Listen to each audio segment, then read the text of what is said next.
অভিভাবক বিএনপির ভারপ্রাপ্ত চেয়ারম্যান দেশ নায়ক তারেক রহমান। ওই নেতা আছে, সবাইকে হাত তুলে বলতে হবে নেতা আছে। হাসিনা পালিয়ে গেছে, নেতা আছে। ওই সেই নেতা তারেক রহমান। তারেক, সকলকে ধন্যবাদ। বিসমিল্লাহির রহমানির রহিম।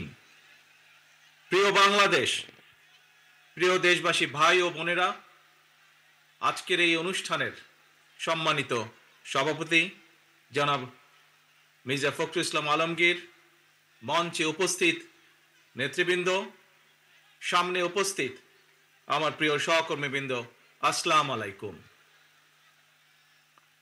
বাংলাদেশের বীর ছাত্র জনতা, নারী, শিশু, কৃষক, শ্রমিক, সকল শ্রেণী পেশার মানুষ, সর্বস্তরের জনগণ বিশ্বকে দেখিয়ে দিয়েছে বাংলাদেশের জনগণ বন্দুকের সামনে বুক পেতে দিতে রাজি, তবুও তারা স্বৈর শাসনকে মেনে নিতে রাজি নয়। বাংলাদেশের সবচেয়ে জনপ্রিয় গণতান্ত্রিক রাজনৈতিক দল বিএনপির পক্ষ থেকে বাংলাদেশের গণতন্ত্রকামী বীর জনগণকে জানাই আন্তর্জাতিক গণতন্ত্র দিবসের সংগ্রামী শুভেচ্ছা। প্রিয় ভাই বোনেরা, গণতন্ত্র প্রতিষ্ঠার সংগ্রামে শহীদ মৃত্যুবরণ করেছেন যারা, আহত হয়েছেন যারা, হাত পা চোখ হারিয়ে চিরতরে পঙ্গুত্ব বরণ করেছেন, দেশের গণতান্ত্রিকামী জনগণ আজীবন তাদের এই আত্মত্যাগ এবং অবদান শ্রদ্ধার সঙ্গে স্মরণ করবেন। হতাহতদের প্রতিটি পরিবারের প্রতি অবশ্যই রাষ্ট্র তার যথাযথ দায়িত্ব পালন করবে বলে আমরা বিশ্বাস করি। লাখো শহীদের বিনিময়ে অর্জিত স্বাধীন গণতান্ত্রিক বাংলাদেশের রাষ্ট্র, রাজনীতি, শাসন প্রশাসন হওয়ার কথা ছিল government of the people, by the people, for the people.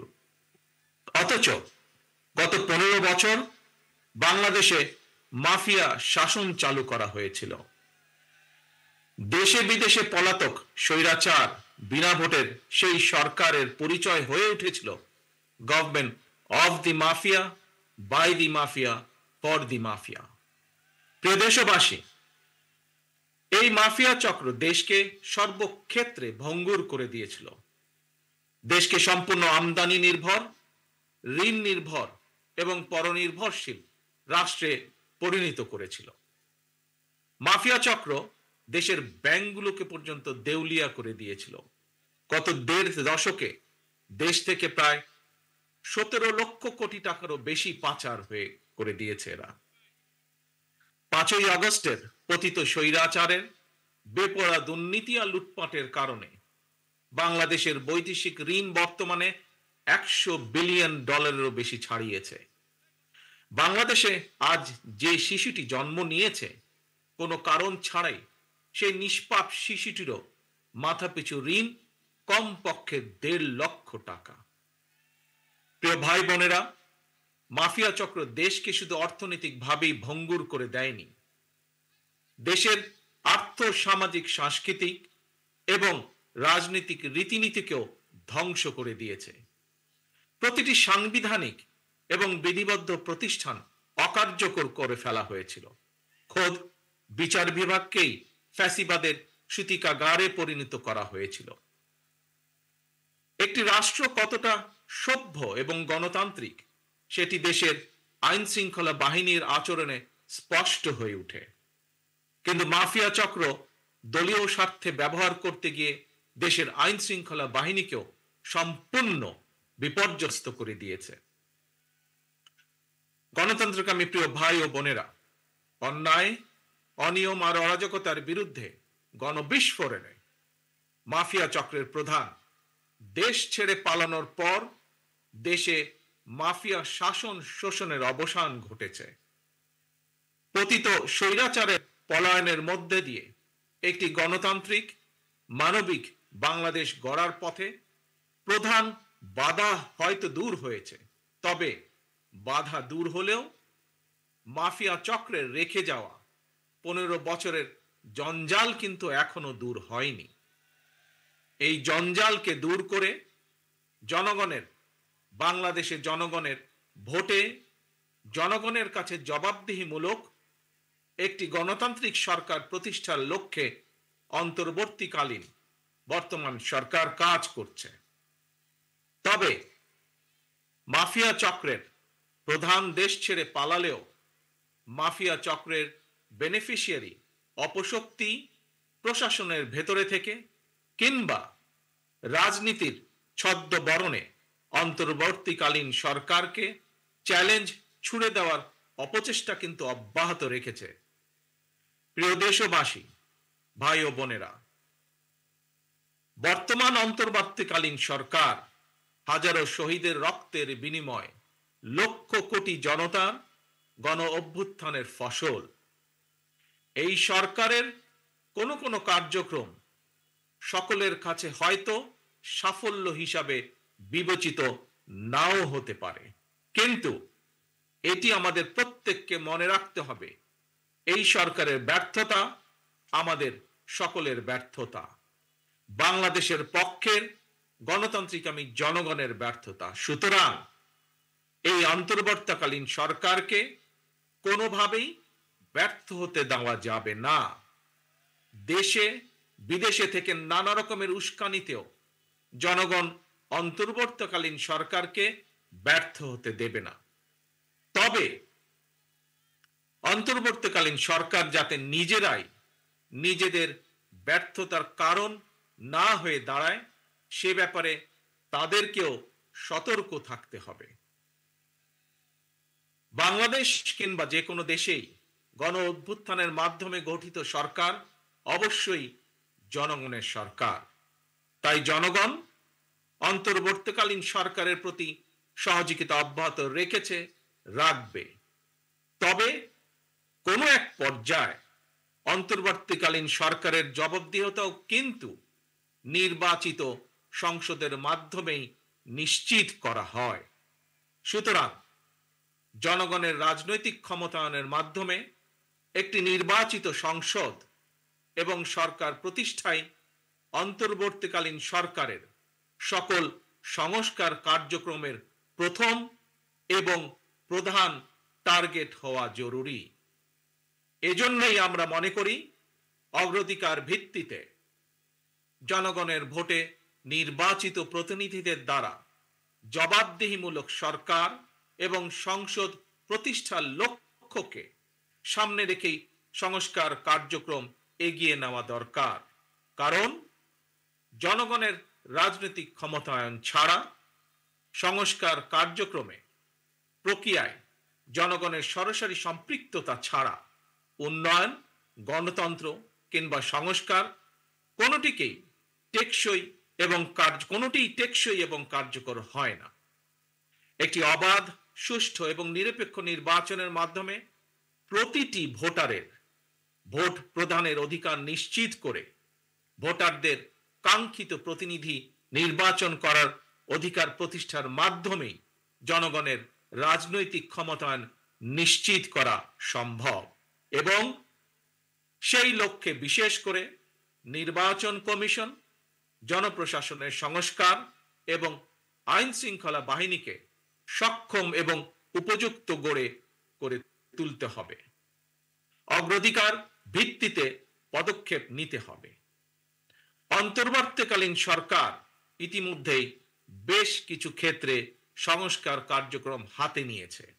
তবে আমরা মনে করি অন্তর্বর্তীকালীন সরকার এজেন্ডা সেটিং এর ক্ষেত্রে অগ্রাধিকার ভিত্তি নির্ধারণ করতে না পারলে গণ অভ্যুত্থানের সাফল্য ব্যাহত করতে ষড়যন্ত্রকারী নানা চক্র সুযোগ গ্রহণ করতে পারে এবং এরই ভিতর এর কিছু কিছু আলামত আমরা দেখতে পাচ্ছি। প্রিয় দেশবাসী, এবারের গণ অভ্যুত্থানের চরিত্র অতীতের যে কোনো গণ অভ্যুত্থানের চেয়ে ব্যতিক্রম। কেন ব্যতিক্রম?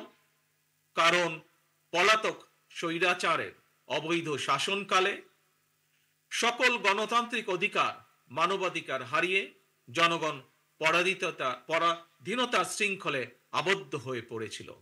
এমনকি হুমকির সম্মুখীন ছিল দেশের স্বাধীনতা ও সার্বভৌমত্ব। তাই এবারের গণ অভ্যুত্থানের মধ্যে দিয়ে কেবল মানুষের অধিকারই প্রতিষ্ঠিত হয়নি, দেশের স্বাধীনতা সার্বভৌমত্ব রক্ষা পেয়েছে। দেশ এবং জনগণ এখন স্বাধীন। গুম, খুন, অপহরণ আর বিভীষিকাময় আয়নাঘরের আতঙ্ক মুক্ত। স্বাধীনতা সার্বভৌমত্ব রক্ষার পর এবার দেশ এবং জনগণের স্বাধীনতা সুরক্ষায় প্রথম কাজ হতে হবে রাষ্ট্র এবং সমাজে মানুষের গণতান্ত্রিক অধিকার এবং লুণ্ঠিত ভোটের অধিকারকে পুনঃপ্রতিষ্ঠিত করা। তাই প্রিয় ভাই ও বোনেরা, দেশে বর্তমানে প্রায় 12.5 কোটি ভোটার। এর মধ্যে 2009 সাল থেকে এ পর্যন্ত ভোটার তালিকায় প্রায় 2.5 কোটিরও বেশি নতুন ভোটার সংযুক্ত হয়েছেন। ভোটার হবার পর তরুণ প্রজন্মের এই 2.5 কোটিরও বেশি ভোটার একটিও জাতীয় নির্বাচনে ভোট দেবার সুযোগ পায়নি। ভোট দিয়ে তারা তাদের কাঙ্ক্ষিত জনপ্রতিনিধি নির্বাচন করতে পারেনি, অথবা তাদের নিজেরাও কেউ ভোটে নির্বাচিত হয়ে জনগণের প্রতিনিধিত্ব করার সুযোগ পায়নি। বিএনপি বিশ্বাস করে, বিএনপি মনে করে দেশের জনশক্তির অর্ধেক নারী এবং তারুণ্যের এই বৃহৎ অংশকে রাজনৈতিক অংশীদারিত্বের বাইরে রেখে একটি বৈষম্যহীন মানবিক রাষ্ট্র গঠন সম্ভব নয়। সংবিধান কিংবা প্রবিধানে যাই থাকুক, জনগণের রাজনৈতিক এবং অর্থনৈতিক ক্ষমতা নিশ্চিত করা না গেলে, সংস্কার প্রক্রিয়ায় জনগণকে সম্পৃক্ত করা না গেলে শেষ পর্যন্ত কোনো সংস্কার কার্যক্রমেরই কার্যকরী ফল পাওয়া যাবে না।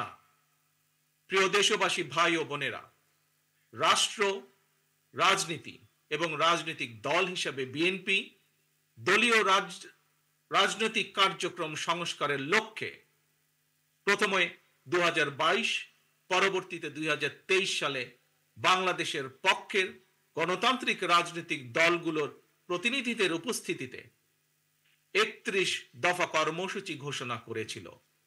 তবে ঘোষিত 31 দফাই শেষ কথা নয়। বিএনপি মনে করে রাষ্ট্র কিংবা রাজনীতি সকল ক্ষেত্রেই সংস্কার কার্যক্রম একটি ধারাবাহিক এবং চলমান প্রক্রিয়া।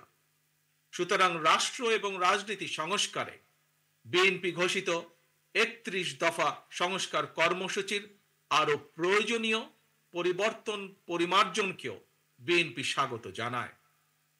এমনকি কেউ যদি মনে করেন একটি উন্নত এবং নিরাপদ বাংলাদেশের জন্য আরো নতুন রাজনৈতিক দলের প্রয়োজন রয়েছে, তাতেও দোষের কিছু নেই। কারণ শেষ পর্যন্ত জনগণই চূড়ান্ত সিদ্ধান্ত নেবে। জনগণ কাকে সমর্থন জানাবে কিংবা কাকে সমর্থন দেবে না, এটি তাদেরই চূড়ান্ত বিষয়। এ কারণেই বিএনপি বরাবর জনগণের ভোটের অধিকারের উপর জোর দিয়েছে। বিএনপি মনে করে একমাত্র অবাধ, সুষ্ঠু নির্বাচনের মাধ্যমেই রাষ্ট্র, রাজনীতি এবং রাজনৈতিক বন্দোবস্তের সঙ্গে জনগণের প্রত্যক্ষ অংশদারিত্ব তৈরি হয়। গণতান্ত্রিক আমি প্রিয় ভাই ও বোনেরা, গণ অভ্যুত্থান কিংবা সংস্কার কার্যক্রম নিয়ে রাজনীতির মাঠে নানা রকম কথা হচ্ছে। গণতান্ত্রিক রাজনীতিতে এটি একটি স্বাভাবিক এবং গ্রহণযোগ্য রীতি। প্রত্যেকেই তাদের নিজ নিজ দৃষ্টিভঙ্গি প্রকাশ করবেন, এটিই স্বাভাবিক। এই নিয়ে বিচলিত হওয়ার কোনোই কিছু নেই। একজন রাজনৈতিক কর্মী হিসাবে আমি বিশ্বাস করি ফৌজদারি অপরাধের বিচার যেমন বিচারিক আদালতে হয়, ঠিক তেমনি রাজনৈতিক কর্মকাণ্ড কিংবা রাজনৈতিক আচরণের বিচার হয় জনগণের আদালতে। আমি আগেও বলেছি, আজ আবারও আপনাদের সামনে বলতে চাই, ক্ষমতার পরিবর্তন মানে শুধু রাষ্ট্র ক্ষমতার হাত বদল নয়। ক্ষমতার পরিবর্তন মানে রাষ্ট্র এবং রাজনীতির গুণগত পরিবর্তন। তাই প্রতিটি রাজনৈতিক নেতাকর্মীর মনে রাখা প্রয়োজন, রাজনীতির গুণ পরিবর্তনের জন্য রাজনৈতিক দলের নেতাকর্মীদের আচার আচরণেও গুণগত পরিবর্তন জরুরি। সুতরাং আমার আহ্বান, কোনো প্রলোভন কিংবা উস্কানিতে বিভ্রান্ত না হয়ে জ্ঞানভিত্তিক রাষ্ট্র এবং সমাজের নেতৃত্ব দানের জন্য নিজেদেরকে প্রস্তুত করুন। গণতান্ত্রিক আমি প্রিয় ভাই ও বোনেরা, হাজারো শহীদের রত্ন স্নাত এই রাজপথে আজ আপনাদের এই স্বতঃস্ফূর্ত উপস্থিতির অর্থ জনগণের কাঙ্ক্ষিত বৈষম্যহীন বাংলাদেশ গড়ার এই যাত্রা পথে বাংলাদেশের পক্ষের শক্তিকে আরো কিছু পথ পাড়ি দিতে হবে। তবে সেই পথ অবশ্যই নয় সন্ত্রাস, সংঘর্ষ, প্রতিশোধ কিংবা প্রতিহিংসা, বরং সেই পথ হবে ধৈর্য, সহনশীলতা এবং সমঝোতা। প্রিয় ভাই বোনেরা, সবশেষে বলতে চাই, সংস্কার কার্যক্রমের পথ ধরে নির্বাচনী রোড ম্যাপে উঠবে আমাদের প্রিয় বাংলাদেশ। সুতরাং আসুন আমরা সবাই কাজের মাধ্যমে জনগণের বিশ্বাস, জনগণের ভালোবাসা অর্জন করি, জনগণকে সঙ্গে রাখি, জনগণের সঙ্গে থাকি। আল্লাহ হাফেজ। বাংলাদেশ জিন্দাবাদ। বাংলাদেশ জাতীয়তাবাদী দল জিন্দাবাদ। ধন্যবাদ মাননীয় প্রধান অতিথি।